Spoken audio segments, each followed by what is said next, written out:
მე განცდა მაქვს, რომ ახლა ხო იმდენ იქნეს მართლა ამ ქართულმა ოცნებამ, რომ ისე გააქტიურეს ეს საკითხი და თან ძალიან არასწორად, რომ აი მართლა იმ ყველაზე ღრმა ჭრილობაზე ჩააჭირეს ადამიანებს, აყურებინეს ეს სეირი მართლა იმ კომისიის სხდომების სახით და ბოლოს მოუბრუნდნენ და უთხრეს, რომ ჩვენ ვერაფერს ვერ გავაკეთებთ.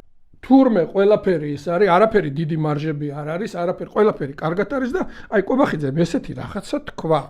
არასდროს გვიფიქრია ჩარევა.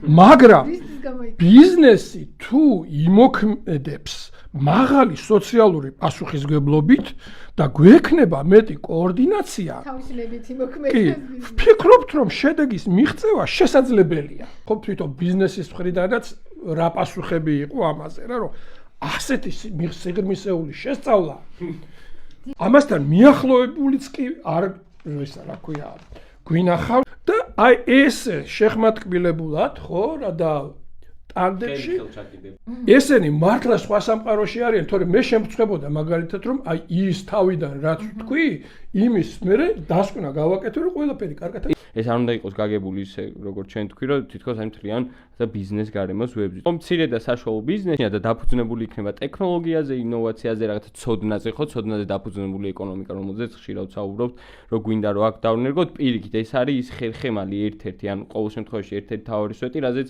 გვინდა რომ იდგეთ. როგორი დამოკიდებულება აქვს სახელმწიფოს ბოლო 2 დეკადაა პრინციპში მოყოლებული წინა ხელისუფლებიდან ბიზნესისადმი. რეალურად ცოტა კლასობრივ ჭრილს რო შევხედოთ, პოლიტიკური ელიტა და ბიზნეს ელიტა არის ერთი და იგივე კლასი. რა მათ შორის განსხვავება არ არსებობს, ხშირად ისინი გადაჯაჭვულები არიან.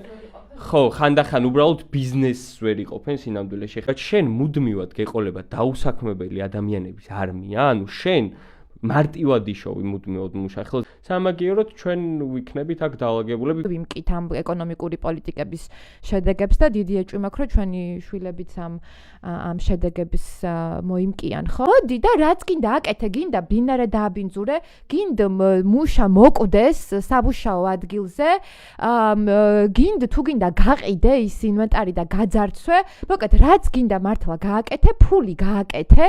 გადასახადებითაც ხელს შეგიწყობთ. პროგრესული გადასახადები არის ერთ-ერთი განმაპირობებელი წნეხის მოხსნის ქვედა ფენებზე და ქვედა კლასებზე შედარებით და ნუ ამ წნეხის გაზრდა რა თქმა უნდა იმ დიდარ კლასზე, რომელმაც კაპიტალი როგორ დააგროვა იმ დღეს შოთო ბერიკაშვილს და ძალიან უკვირდათ რომ ესე იგი რა გინდათო ბიზნესში ვიშოვეთო ფული. თუ რაიმე სოციალური თემა ახსენე, ეგრევე გამოყავდა და ისიც იმიტომ ახსენა ეს პროევროპულობა, რატო ახსენე, ესე იგი როგორი პარადოქსი იყო, რომ წინა ხელისუფლებას და ეს ხელისუფლება სანამ პროევროპულად აცხადებდა თავს, რომ ესე იგი ევროპას გაიძახდნენ და ყველაფერს ეს აკეთებდნენ, ყველა პოლიტიკას რასაც ატარებდნენ, ანტიევროპული იყო.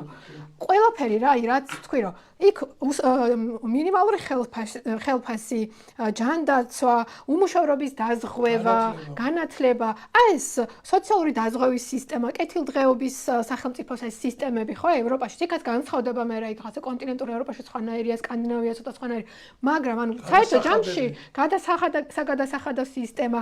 აი ეს აგროკრედიტები რატო ახსენე? აგროკრედიტი ზოგადად კარგი არის, მაგრამ ესენი ხო ყველაფერს დამახინჯებულად აკეთებენ და ყველაფერს მე დისკრედიტაციას უწევენ. იმიტომ რომ ის აგროკრედიტმა რომ იმუშაოს, შენ მთლიანი ეკოსისტემა უნდა ააგო. ესე უბრალოდ აგროკრედიტი დააწესო და ისიც მე შენს ჯიბის მილიონერ ბიზნესმენზე გასცე, რომელიც პარლამენტში ზის დეპუტატად, ხო? ისედაც მილიონერია და კიდე სუბსიდიას რო აძლევ.